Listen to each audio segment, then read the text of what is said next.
Good morning, good afternoon, good evening, everyone. Wasteless World Talks are here again with Kevin and Bill, a new term which we will discuss today. And because I have Kevin on the top of the screen, I will start with you, Kevin.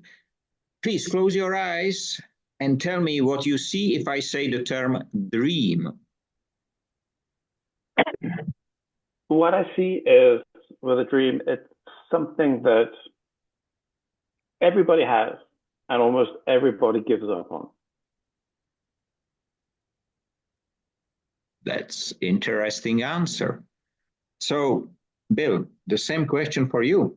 If you close your eyes and you hear the term dream, what came first to your mind? The when you're asleep and you dream and your mind uh, leaves your body, it's such a peaceful and adventuresome pastime. Uh, but then Kevin was talking about a different meaning for dream. Um, do you really think that a lot of people give up on it? I think so. I think that when you're young, you have a lot of ambition. And for a lot of people, they put these blocks up and say, well, this is impossible. It is just a dream. And it's something that people do to themselves. They don't chase their dreams. Life, as they say, gets in the way. You And know, so when it remains a dream. It remains intangible. It remains out of reach and untouchable. on the other hand, many say, chase your dream or go for your dream or so. And I hear that quite frequently from students. And I tell them all the time they have to wake up because otherwise it will be just dream. If they would like to realize, let's wake up and do it because then you will live your dream. But without it, you will just dream it. And it's not enough. Unfortunately, all the media all around us, if we speak about dream, if I take the latest interview of Elon Musk by this guy, whoever, as he said, if Donald Trump will not win, I will go to jail or something like that. He said it's slightly different. But, you know, when I see him, I see the dream of a person who would like to be the US president, but cannot because he was not born in the US. And I think his dream is that the president will change, the president which he will support to win will change something which I'm not sure if it can be changed. I don't like talking about him. Okay, we stop. On the other side, Bill, if he will be the president on Mars, it will be fine. We have to prove that we can live on Earth before we try to prove that we can live on Mars. We have so much work to do here. That's my dream, is to make the Earth a little bit nicer place to live and quit worrying about going someplace else and spoiling that planet also. On the other hand, if I take this, I can imagine that the tickets, because he said 2020, whatever, 8 will be first rocket to Mars to prepare everything, and then in 2 years or so, first people. And you know how much they charge for going to the orbit and in few seconds come back. So I will expect that the first who should move there are the rich one, are the giants. It will be fine to have a rocket full of giants sending it to Mars. And even Mars can have their president. It's even fine for that. So I'm not against. If he cannot be the president of the US, he can be the president of Mars. Then we will have less troubles in arranging the planet, setting it up correctly. Because some. So keep going down that path there, Michael, because if in fact we do get a civilization on Mars, one of the likely outcomes would be that half of the Earth moves to Mars, but maybe it's all the Republicans will move to Mars and all the Democrats will stay here, and then there will be no more fighting. Or, yeah, unless we enjoy the fighting. I think a lot of people enjoy the drama of fighting, so we would get a mix of people that would go rather than all of one belief. Anyhow, my my dad would say, quit dreaming, get on with the work. There's work to be done. And he was right, and he is right. I don't know that he was right. I don't know. Like Kevin said, we have to dream. If we don't dream, then we're just mules. Work, get up in the morning, work, work, work, work, go to sleep at night. I think we need to get up in the morning and dream about a wasteless world, or dream about falling in love, or a dream to dream. We have to dream, and we have to chase our dreams. If you're not happy in your job and you dream of an exciting, engaging job, go for it. That's what we have to do. We need to teach our kids to dream more. Yeah, I agree. There's not enough dreamers any longer. And certainly politicians are no dreamers. They're wide awake. I see it's I see that there are many dreamers, but they keep asleep. And this is the issue. I think that your father was right, but it looks like the connection between dream and do is broken. But I think it's dream and do. These two together will make the difference. Just dreamers will not, because they will just dream. Just workers, if they don't dream, will be machines or mules, as you call it. But I think that dream and do is the right way. I like I that. think you need the right. Oh, sorry, Bill. Oh, I like that. I think that to have dreamers, you have to have peace. You have to have the right environment. And I think these days, the world we live in these days, there's no more meritocracy. There is no a real ability for social movement up and down. Everything is locked. And so there is less dreamers. There's nothing to dream about. It's not a time to dream because so many people are stuck and trapped. That's interesting. Oh, yeah, yeah. I mean, everybody is dreaming now of peace. Well, I don't know if everybody is, um, but but but I am, and then they'll be dreaming of rebuilding. And oh, I will put a question different way. If we are dreamers, okay, and if one of our dreams get fulfilled, what came next? Is the next dream, or is the nothing dreamless life? no, I don't think it's a dreamless life at all. I think for just taking myself, I have a dream. I go for it, and all of a sudden, the world is full of possibilities. Where before, the world may have had a lot of doubts, but you dream and then you do, and then to me, it opens up.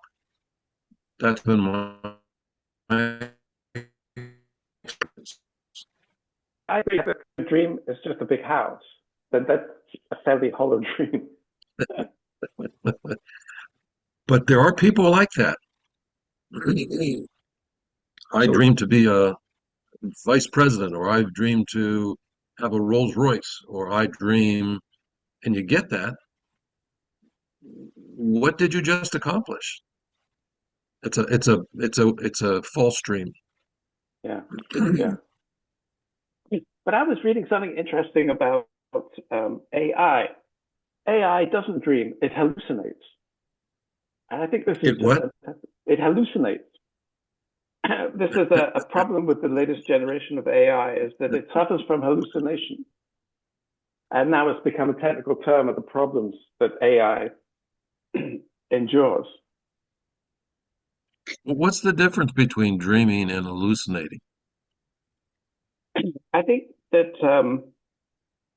with the hallucination, I think you believe it's real, whereas with a dream, you know it's something you have to attain.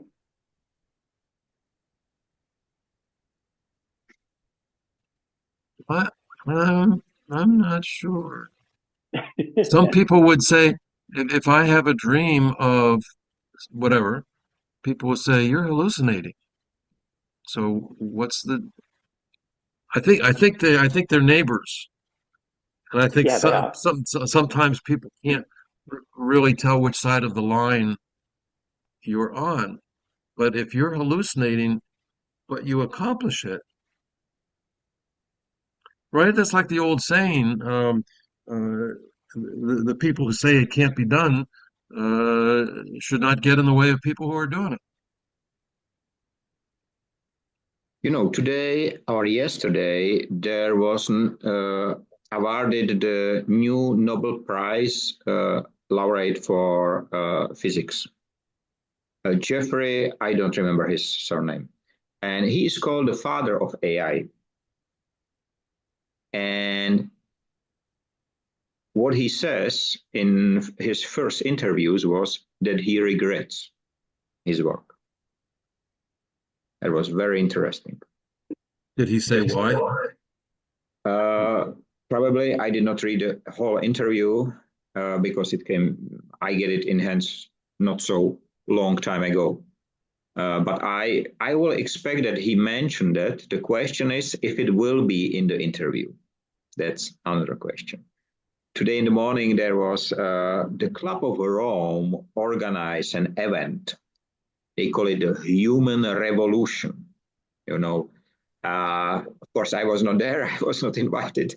Some professors, and they spoke about the founder of the Club of Rome and one Japanese, let's say, guy, and they connect and build up and so on.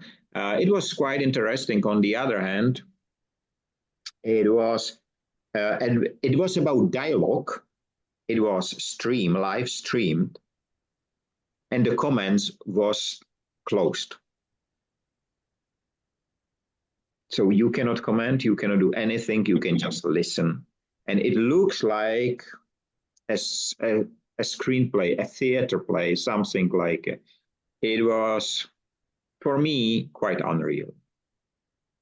So I was not able to watch the whole thing, to be honest. And it's a pity because some of the ideas has been wrong. Only the issue was, it was the same because the founder of Club of Rome was a businessman. And the other Japanese guy was businessman as well. They never worked in the factory. They ran great businesses. But it was very similar to Marx and Engels generally in some way. These guys does not have bad ideas, just they did not know that if you would like to share, you have to produce it first. And you need hands and so on. And it was very similar, just few years later, 100 years or something like that. But it was quite interesting. And I think maybe the founder dreamed about a better world. But I don't think he was able ever to realize it, to make the steps. He was the dreamer. He set up a club. But if in the club there has been not, and I think this is important for the dreamers, that they are not only people who say yes, yes, yes, but who say, you should try harder or even say no, because then if the dream is too easy, is it really the fulfillment? Is there really the feeling, yes, I achieved this dream? And this was your question, if you get the car or if you get the house, is it really was it really the dream, or it was just the power of money which can get you to this? You can buy it. If you can buy a dream, is it a dream? Maybe this is the right question. I think that a lot of people's dreams involve a lot of money. That would be an interesting survey to take. Yeah. So I will try to ask tomorrow. And I think no, go on, Bill.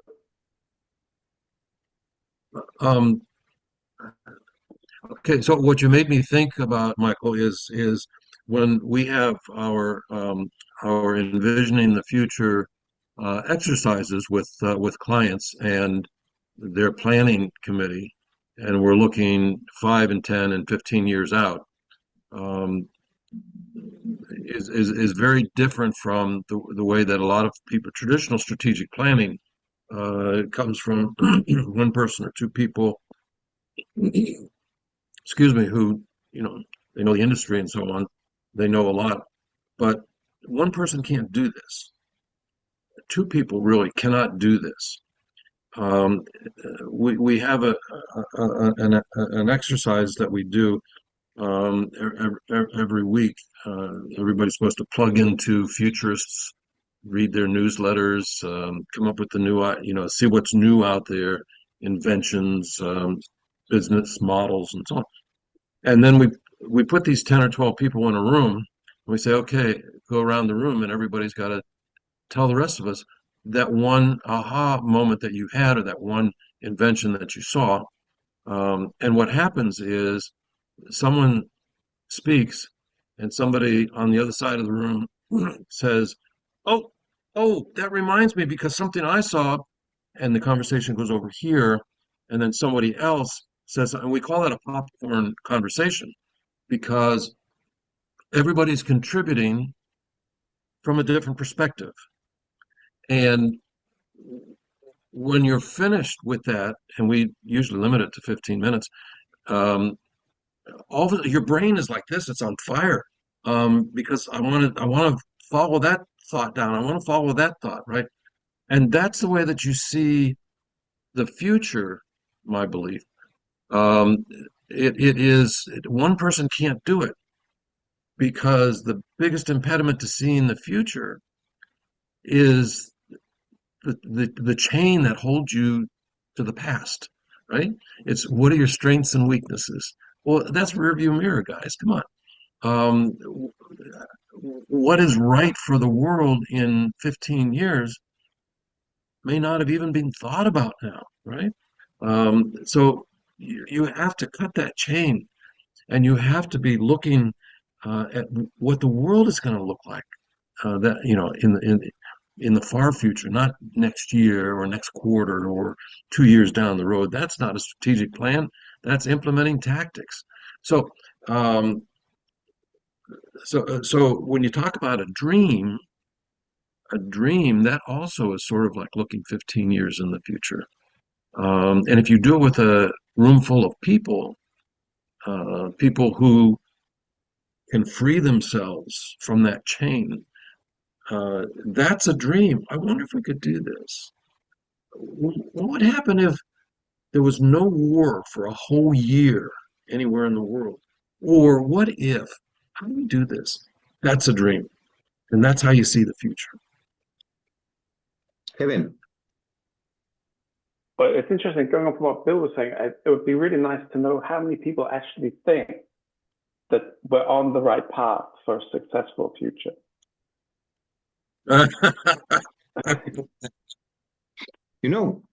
When Bill was speaking, one question came to my mind. Can we share the dream? So, when you have 10 or 12 people on the planning committee sitting in a room talking like this, you are sharing. Do they believe exactly what the next guy believes? No. But you share part of it, but meanwhile, you're going off in different directions, and everybody else is going off in different directions. But if you share that with the other people that are on your team, then this shared information or the shared vision, the shared dream gets bigger and bigger. But meanwhile, individually, you're out in front tracking down different things that occurred to you while the guy on the other side was talking, right? So share is an interesting word. Yeah, and I think that maybe it's taking a really romantic view of history, but with the February Revolution in Russia in 1917, I mean, that was an uprising from the people. They had dreams of more freedom. They had dreams of food, actually. But and that dream was hijacked by the Bolsheviks by October, November. So I think collective dreaming is really, really important, but it's really, really vulnerable to corruption. When we take the AI, which we spoke about at the beginning, and we take hallucination, cannot AI generate a mass hallucination of people? I don't think I saw this really interesting talk by a guy, a scientist who works in AI, and he said it's actually the name is completely wrong. The original name for it was machine learning, but that wasn't sexy enough to get the billions of dollars that they need these days. And he, yes, because it is artificial stupidity. He said, everybody, there has been no great technical commercial invention since the iPhone. You think the latest version of the iPhone that's come out does nothing that the first few generations of iPhones didn't do. So technology has stalled, and everybody's looking for the next big thing, and everybody's looking for a lot of money. And AI is just a huge con. It doesn't work. It's not going to work. It will never be sentient. It depends entirely upon human programming for it to do the most simple thing. So it will never be anything like we imagine it will be. It is just a load of rubbish. It is dangerous.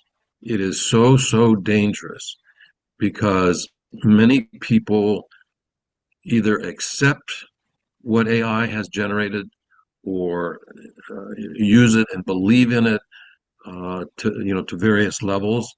And if you don't understand it fairly deeply, then you're going to accept it and let it be your belief, right? Rather than using your brain to be your belief, to rationalize, think it through. If we just plug that into ChatGPT and what it gives you back and accept that, it is so dangerous because we turn the switch off up here. I just last week I need to translate something, so a Japanese text or text in Japanese written by a Japanese professor who is in the US, to be more complicated, and it mentioned in the original was mentioned Industry 5.0, which was the only word which was not translated in Japanese, so I can find it. So and in Google Translate you have two options. You can translate the entire document, which was PDF, or you can take the sentence and translate the sentence by sentence. So I let the entire document to be translated. Google Translation, again, the same tool, where there is already some AI or machine learning implemented. And the translation didn't show the term Industry 5.0. I said, well, so I read it again, and there was this term in Japanese. So, okay, I take just the sentence and translate it in a simple way, just this one sentence, and it was kept. But in the whole document, they changed the term Industry 5.0 was changed into circular economy.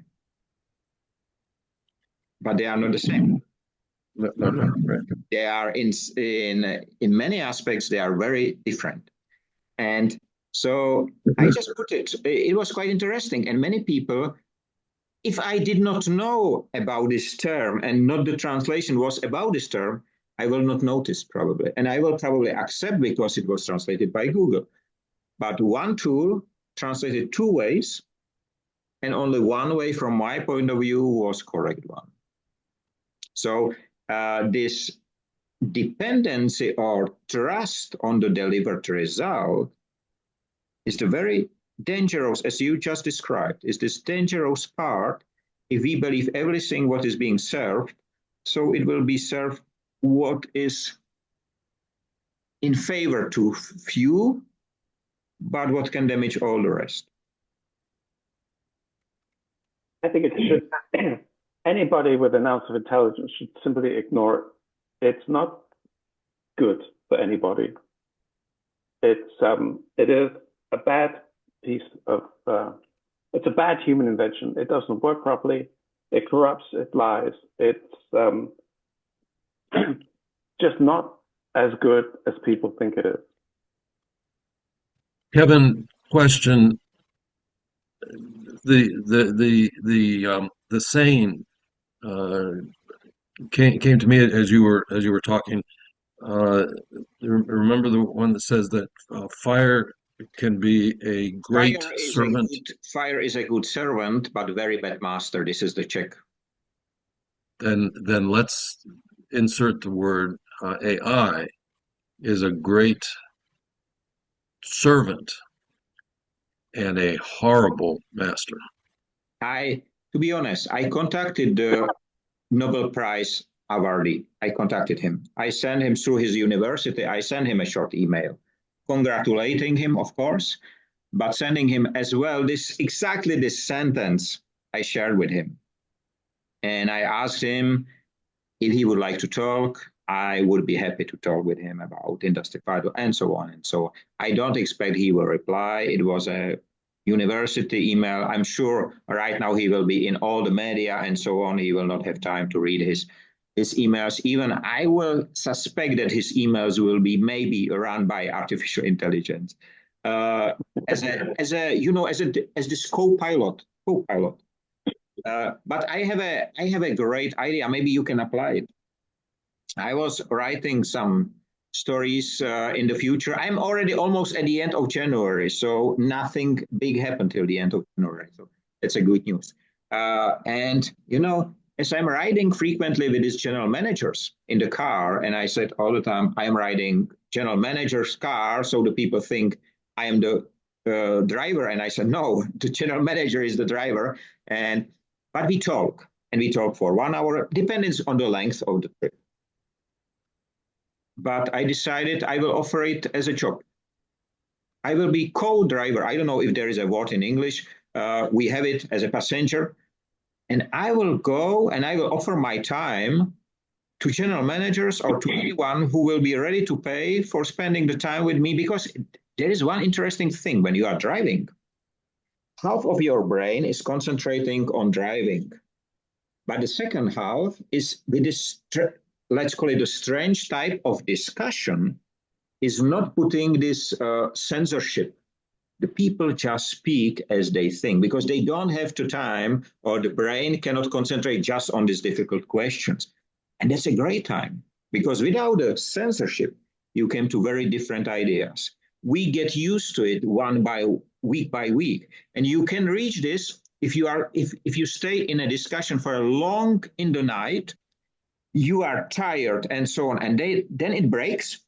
And in one moment, there is the censorship is away. Great discussions, very, very different, similar to our discussions, because we get used to this type, to this time, to this moment. And 1 minute came a word and you have to work. This is what makes all the others so difficult to join us, but we get used to it. We are doing it for almost 2 years, so we get used to it. But it's quite interesting. And I was asking myself, if there is an AI, do we dream more or less? Because I don't have dreams at the moment.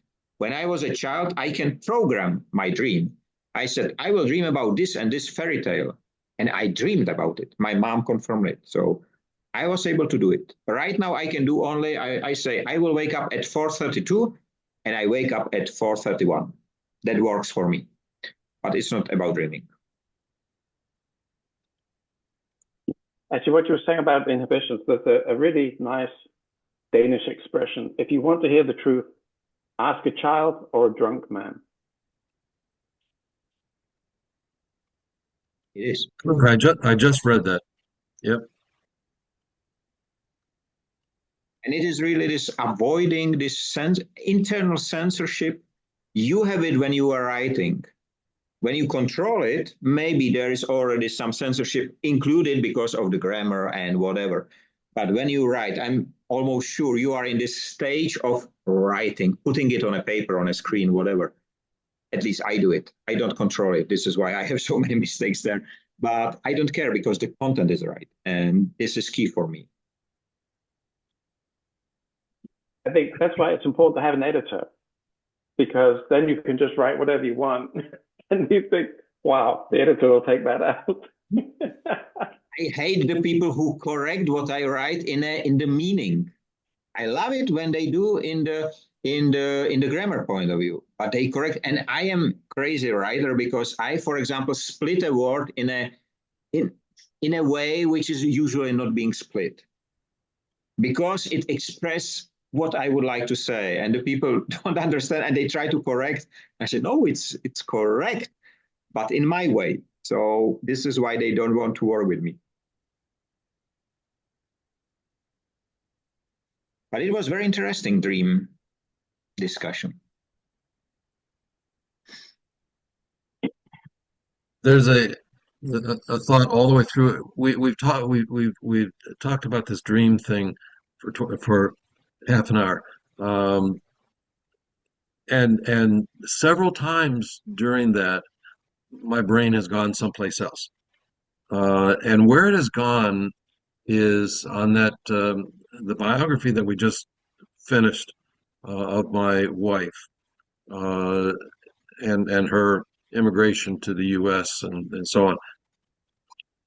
And her cousin, who's a writer up in Toronto, had contributed his family research that he had done, taking the family history back to before the freeing of the serfs. So it was 1850, 1840.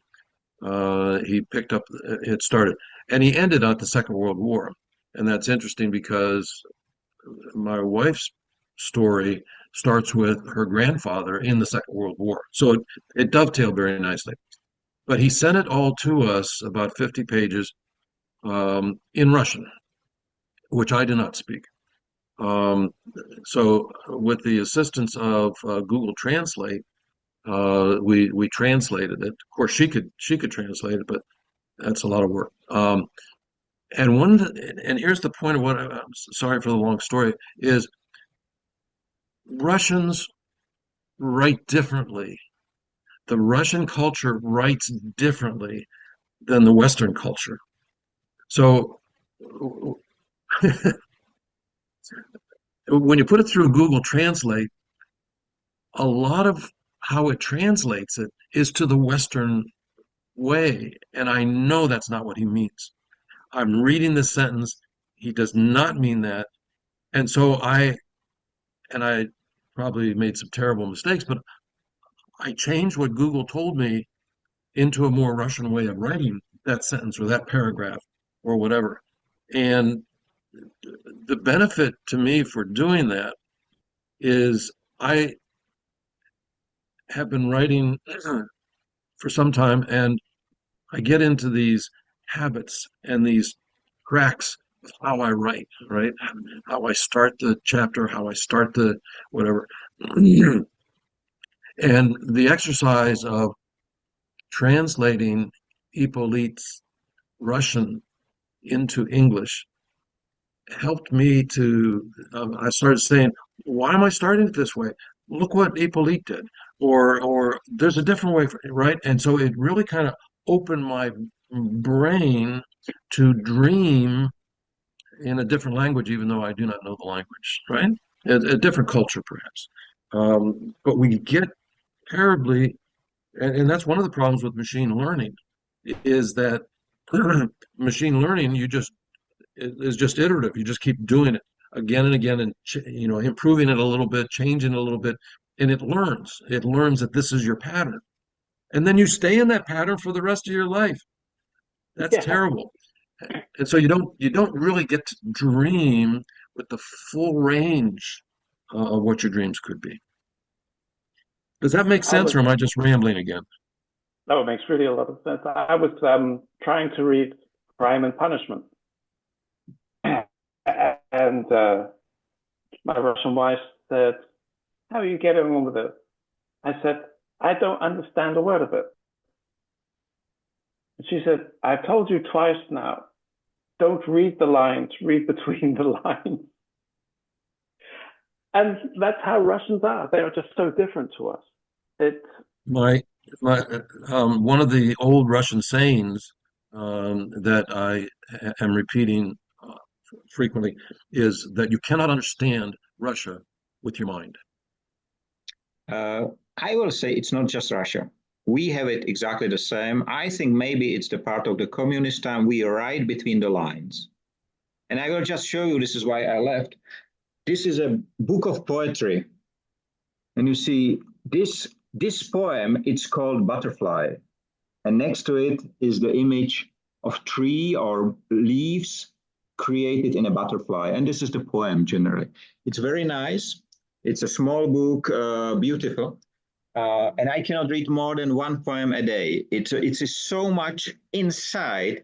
And I think that the poets do exactly that. You know, the poem, it's haiku. You have 3 lines. So how you can put a story and you read one haiku and you, wow, completely perplexed because everything is written in between. So I think more countries have that, but I am absolutely in line with you, Bill. Machine learning can learn to translate, but not to write between the lines, because this is something which is human, and we have to learn ourselves to understand that the message is not on the lines, but between the lines. And this is what nobody teach you. This is really inside, and the schools do not learn that. This is why they use these complicated academic languages and so on and so on. So we have 1 minute left, which unfortunately, yes, which unfortunately leads to the end of the dream. Without the dream become nightmare. And this is one of the topics, because in Czech we use 2 terms which contain the term dream: good dream and bad dream. In English, you use dream and nightmare, 2 different words. So, but I would like to thank you, Bill and Kevin, for a great time. Have a nice time, free of waste and wasting in all its forms. Stay safe, be free, be human, with dreams that get realized every single day. See you next week. Bye-bye.